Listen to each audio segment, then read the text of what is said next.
Segunda carta de Paulo aos Coríntios 2, a partir do versículo 12 até o final do capítulo 2, ok?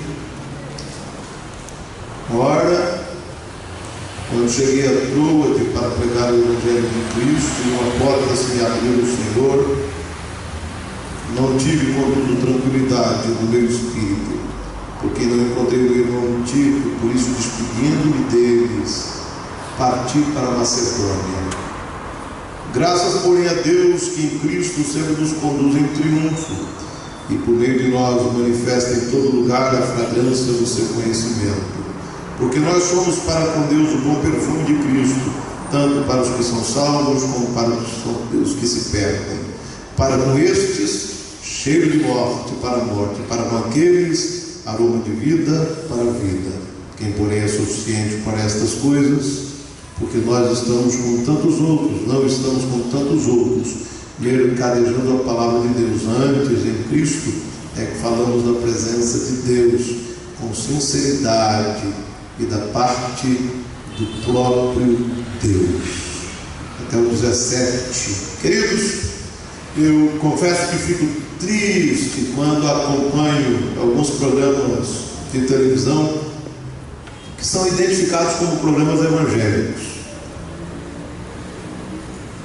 E a minha tristeza é porque, enquanto carregam o nome evangélico, o que a gente percebe e muitos deles, na grande maioria, é que eles ensinam muitas coisas, menos o Evangelho de Jesus.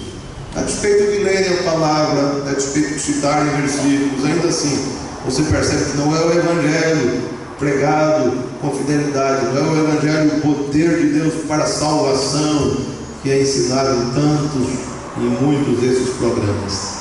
Tragicamente, até mesmo dentro das nossas igrejas, o que vemos tem cheiro de tudo, menos de compromisso com a pregação do Evangelho.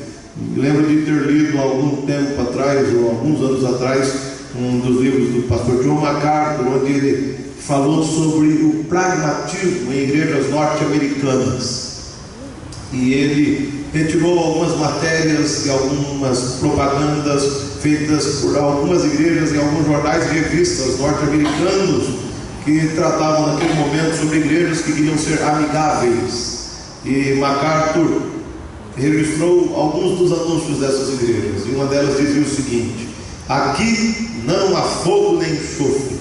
Era um convite: venha para a nossa igreja, porque aqui não há fogo nem enxofre. Nada de pressionar as pessoas com a Bíblia, apenas mensagens práticas e divertidas. O outro dizia o seguinte: os cultos da nossa igreja trazem consigo um ar de informalidade. Você não verá os ouvintes sendo ameaçados com o inferno, ou sendo considerados pecadores. O objetivo da nossa igreja é fazer com que vocês se sintam bem-vindos. Não queremos afastá-los. E o outro dizia assim: aqui os sermões são relevantes, otimistas. Você não ouvirá muita pregação a respeito do pecado, da condenação, do fogo do inferno. A pregação aqui nem se parece com pregação. É uma conversação sofisticada, polida, amigável, que quebra todos os padrões estereotipados. Isso é propaganda de algumas igrejas norte-americanas para dizer: vem para a caixa você também, né? Vem para a nossa igreja também. Aqui eles não falam do inferno, todo mundo é muito simpático, muito acolhedor. Aqui todo mundo, nós temos uma bandinha de SC, toca todo culto, vocês vão curtir o culto ou coisa do tipo. É esse o tipo de propaganda naquele momento. Queridos, nos últimos tempos, o que a gente percebe é que muitos pastores estão tentando entreter bodes e não alimentar ovelhas, e para alcançar seus objetivos eles estão dispostos a fazer qualquer negócio. Não é à toa que alguns cultos por aí parecem verdadeiros shows. Verdadeiros shows.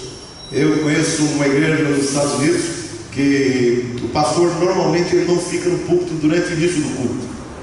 Ele fica como se fosse na coxia, fica no gabinete, e quando chega a hora, que é a hora da pregação, aí ele percorre alguns corredores e repentinamente entra, e os holofotes são jogados sobre ele, e o povo recebe com uma verdadeira ovação.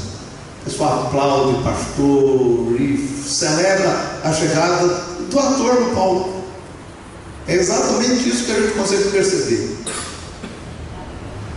Querem ouvi-lo, e ele é muito criativo, esse pastor, e eu já citei ele contando algumas coisas para alguns, e ele sempre usa uma série de artifícios para tornar o seu sermão criativo. Numa ocasião ele falou sobre casamento, e para falar sobre casamento e sexualidade num dos cultos, ele levou uma cama king size para o púlpito. Ao invés de ter um púlpito, tinha uma cama de casal lá no púlpito. Outra vez, o templo é muito grande, coisa para talvez 10 mil pessoas. O templo é uma coisa fabulosa. Ele entrou com um tanque de guerra no templo. Havia espaço, ele entra com um tanque de guerra para ilustrar. Outra vez ele entrou com um carro conversível para ilustrar o seu movimento. Tudo muito espetacular, é um verdadeiro show. As pessoas ficam naquela ansiedade: qual vai ser a próxima do pastor? Ele deve ter algo mais criativo da próxima vez. Infelizmente, muitos dos nossos cultos têm virado verdadeiros shows. E até quando nós não usamos o artifício de utilizarmos de instrumentos para entreter as pessoas, muitas vezes nós seguimos determinada cartilha apenas para agradar fulano e beltrano. Apenas para agradar. Então, suprimimos hinos, binário, suprimimos equipe de louvor, tiramos coral, ou colocamos só coral, e a gente vai usando uma série de artifícios para agradar fulano, porque senão o pessoal vai achar ruim. Precisamos rever os nossos conceitos. Como já vimos, Paulo estava sendo criticado por alguns indivíduos que participavam da vida da igreja de Corinto.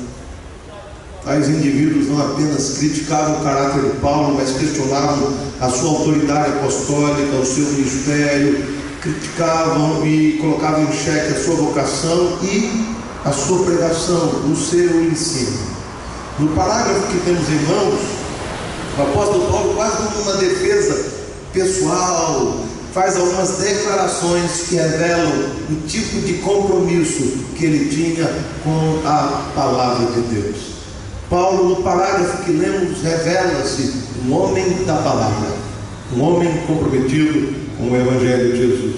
E nessa noite, de maneira muito simples, eu quero destacar 3 fatos que revelam o compromisso do apóstolo Paulo com a palavra de Deus. O primeiro fato que eu quero destacar está aí nos versículos 12 e 13. E eu queria que você lesse comigo, por gentileza, esses 2 versículos. Vamos ler a uma só voz, vamos lá?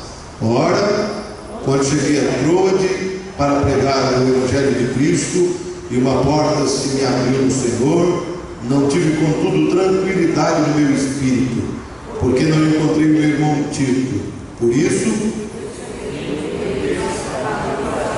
até os outros incircuncisos, eu parei de propósito, só para ouvir a voz dos irmãos. Vamos ler o versículo 13 então? Leia, por favor. É necessário que a gente interaja para ver se o pastor está dizendo uma heresia. Está aí no texto mesmo o que a gente está dizendo. Vamos lá, o 13.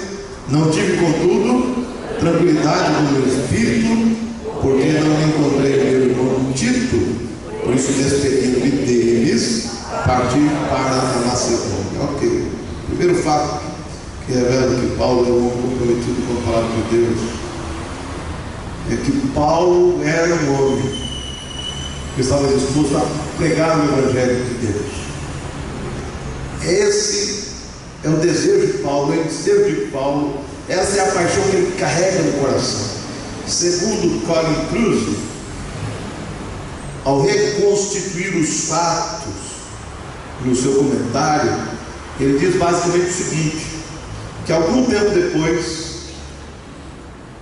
de haver voltado a Éfeso, após a visita dolorosa a Corinto, e após ter escrito a carta conhecida como Carta Severa, o apóstolo Paulo se dirigiu ao norte, em direção à cidade de Troade, que era um porto marítimo importante e um excelente centro comercial naqueles dias.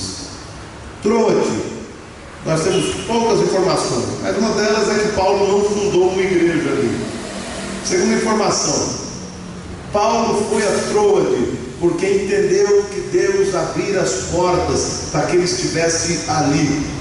Paulo esteve em Troade, segundo informação dada por Lucas em Atos 16, na segunda viagem missionária do apóstolo. Ali em Troade ele teve aquela experiência com o jovem macedônio, que numa visão aparece a Paulo e diz o quê? Passa a Macedônia e ajuda-me. Lá em Atos 16, e aí Paulo sai de Troade e vai em direção à Europa, onde implanta o Evangelho e proclama as boas novas de Cristo Jesus. Mais tarde, o apóstolo Paulo aparece novamente em Troade. Atos 20, versículo 6, faz referência a isso. E você vai encontrar uma relação de Paulo com Troade no finalzinho da sua vida, quando ele, na segunda carta, pede a Timóteo que traga a sua capa, que ficou na casa de Carpo em Troade. Significa dizer que nós temos poucas informações sobre essa cidade, mas o interessante é perceber algumas coisas. Paulo só foi para Troade porque entendeu que o Senhor o queria naquele lugar. Paulo só foi para Troade não por uma decisão pessoal, não por uma decisão passional, mas por entender que essa era a vontade de Deus. Ele diz: Deus abriu portas para aquele lugar, e a gente precisa aprender: Deus é quem abre portas para a pregação do Evangelho, e também é Deus quem abre corações para o Evangelho. É Ele que move os corações segundo o seu eterno propósito. Paulo permaneceu pouco tempo em Troade, é o que ele mesmo nos informa aqui no versículo 16. Perdão, no versículo 12 e 13. Ele permaneceu pouquíssimo tempo. E permaneceu pouco tempo porque ele não conseguiu encontrar em Troade Tito e decidiu viajar para a Macedônia. Mesmo tendo a porta do Evangelho aberta em Troade, Paulo ausentou-se daquela cidade, viajou para a Macedônia, porque queria ter um contato com seu amigo Tito. E por que ele queria ter um contato com o amigo Tito? Porque Tito era alguém que traria informações sobre a reação que a igreja de Corinto tivera à carta severa escrita pelo apóstolo Paulo. E o apóstolo Paulo estava ansioso, ele queria receber notícias sobre como a igreja de Corinto recebera e ouvira as exortações do velho apóstolo. Nós vamos descobrir lá no capítulo 7 daqui da segunda carta aos Coríntios, que Paulo diz: olha, senti-me aliviado com as informações dadas por Tito sobre o que aconteceu em Corinto e como os irmãos ouviram a carta. Ok? Mas o que me chama a atenção nessa história, eu disse que Paulo era um homem comprometido com a pregação do Evangelho, é o que está aí no versículo 12 do início. Ora, quando cheguei a Troade, para fazer o quê? Para pregar o Evangelho de Cristo. Eu quero que você perceba que nas palavras registradas pelo apóstolo aos gentios nesse parágrafo, ele viajou para Troade com um objetivo absolutamente claro no coração. O objetivo de Paulo era pregar o Evangelho da graça. O objetivo de Paulo era pregar o Evangelho do reino de Deus. E você vai perceber que essa era uma verdade sempre presente na vida do apóstolo Paulo. A mola propulsora era fazer a vontade do Senhor, proclamando o Evangelho da graça, proclamando o Evangelho da salvação, que é o poder de Deus. Paulo tinha convicção de que o Evangelho é capaz de transformar a vida do ser humano. Por isso, motivado por essa verdade, ele vai para Troade, não para entreter bodes, mas para pregar o Evangelho da graça, para que vidas sejam impactadas por esse bendito Evangelho. Paulo era um homem comprometido com a pregação do Evangelho, e a igreja de Jesus em pleno século XXI não pode ter outro tipo de compromisso na sua caminhada. Temos que ser o povo que proclama as boas novas. Temos que ser o povo que prega o Evangelho da graça. Temos que ser o povo que fala assim sobre a queda do homem e sobre o resultado dessa queda. O homem caminha célebre para o inferno, mas em Cristo Jesus, e por causa da graça de Cristo Jesus, a vida dele pode ser transformada. Diferente do que relata John MacArthur, nós não podemos pregar o Evangelho diluído, nós não podemos reunir o povo para entreter o povo, nós não podemos fazer do nosso culto show da para entreter as pessoas, estamos aqui para pregar o Evangelho da graça, que é o poder de Deus para a salvação do ser humano. Portanto, queridos, o compromisso de Paulo era com a pregação do Evangelho, e esse precisa ser igualmente o nosso compromisso para a glória do Senhor. Segunda coisa que eu quero que você perceba, segundo fato que revela o compromisso de Paulo, é que Paulo era um instrumento de Deus para manifestar o conhecimento do Senhor. Paulo inicia o versículo 14, agradecendo a Deus que em Cristo sempre nos conduz em triunfo. E é curioso isso, porque quando você lê os versículos 12 e 13, de alguma maneira parece que Paulo fracassou. Ele foi para Troade e não cumpriu plenamente a sua vocação. Aí vai para Macedônia, seu coração está inquieto, seu coração está aflito, ele quer ter informações sobre a igreja de Corinto. Alguns entendem que esse cuidado de Paulo pelos irmãos de Corinto e sobre a reação dos irmãos de Corinto revela o quanto ele tinha um coração pastoral. Mas querendo ou não, entrou de Paulo, parece não ter cumprido aquilo que ele fez em outros lugares como em Filipos, em Pérea, em Tessalônica. E a despeito dele dizer que acabou saindo rapidamente de Corinto, ele começa o versículo 14 dizendo: graças, porém, a Deus, que em Cristo sempre nos conduz em triunfo. Apesar de todas as circunstâncias, o Senhor continua no controle de todas as coisas, e Ele nos conduz em triunfo segundo o seu propósito.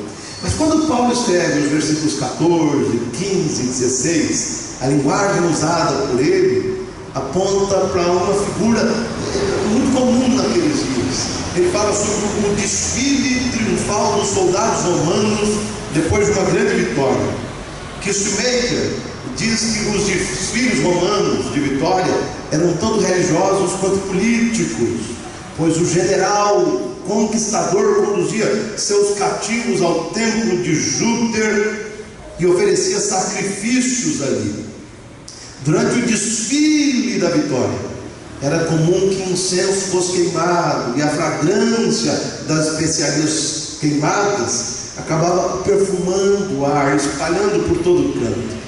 E aí o exército vencedor celebrava a sua vitória, e aquele aroma apontava nessa direção. Mas os cativos que vinham atrás daquele desfile certamente enfrentariam a execução. Portanto, aquele aroma que apontava para a queima de incensos e para a vitória do exército romano, aquele aroma também tinha cheiro de morte para aqueles que foram derrotados no campo de batalha. A semelhança daquele general vencedor, nós também somos vencedores, mas a nossa vitória vem de Cristo Jesus, e por causa do nosso Salvador, quando caminhamos com fidelidade como igreja do Senhor, espalhamos o seu bom perfume, espalhando o Evangelho da graça, nós descobrimos que esse bom perfume tem resultados diferentes para as pessoas que ouvem a pregação do Evangelho.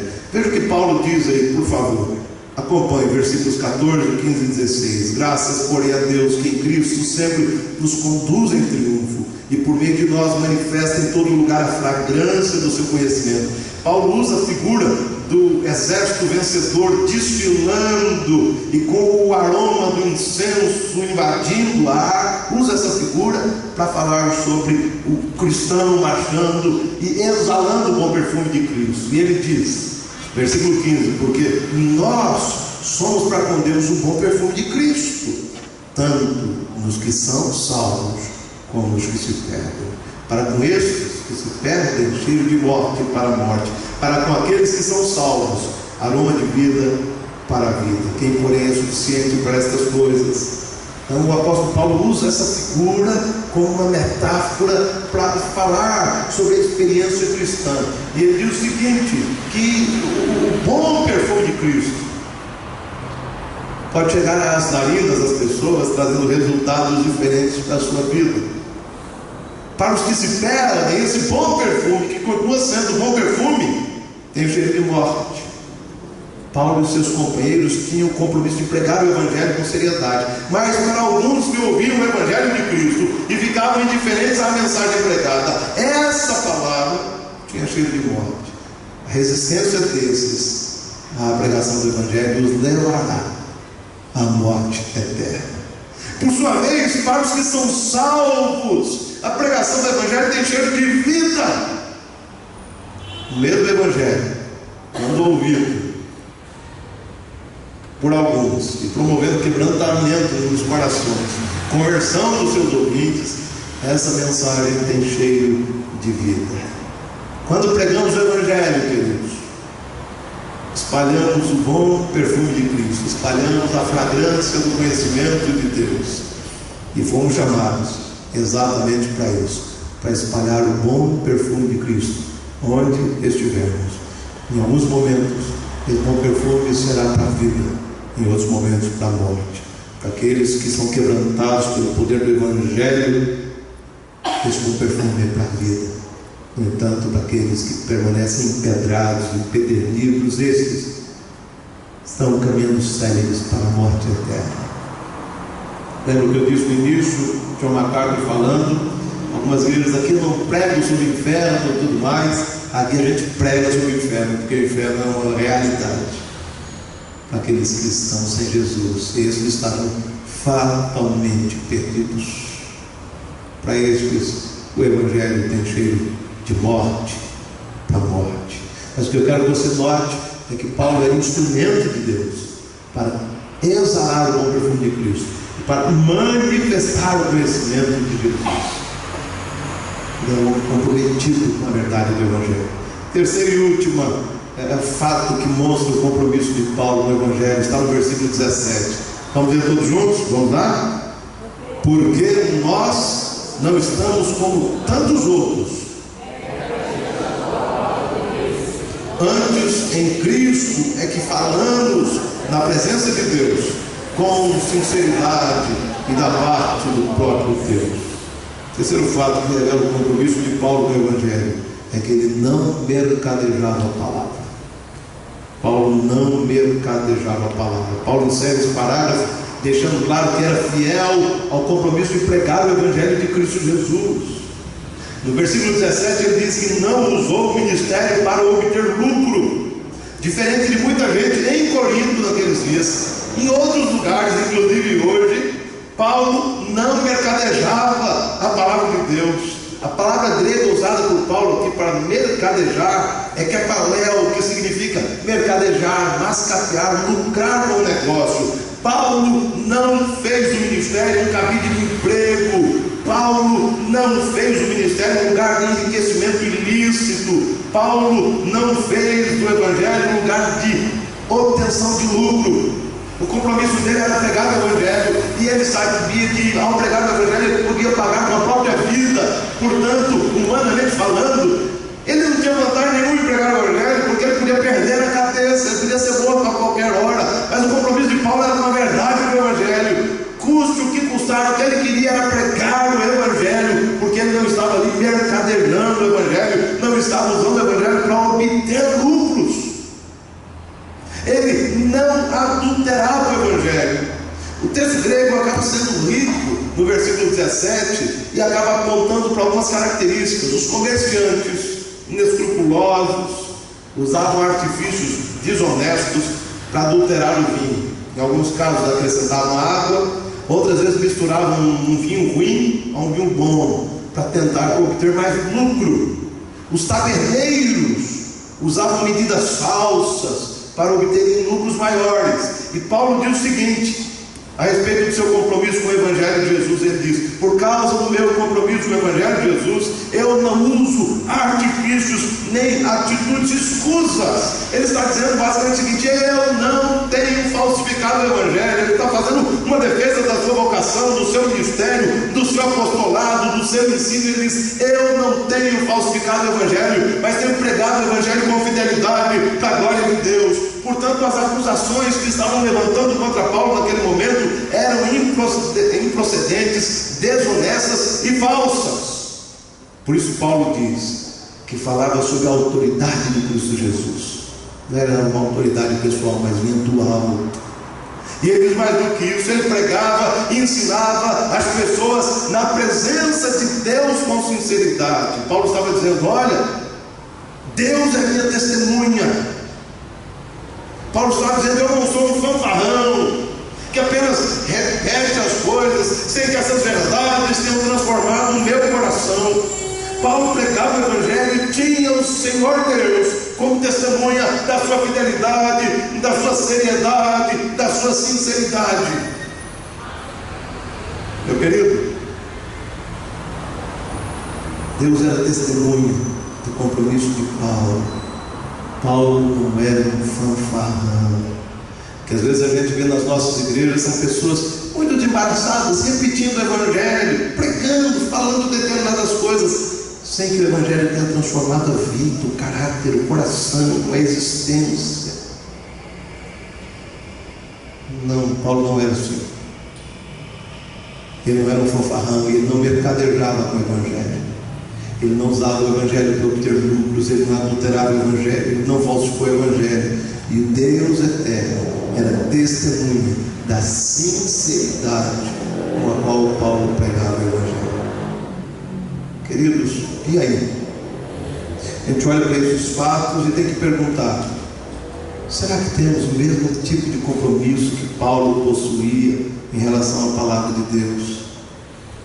Será que podemos fazer das palavras de Paulo, nesse pequeno parágrafo, as nossas próprias palavras? Será que temos cumprido a nossa vocação, espalhando a boa semente do Evangelho por onde temos passado?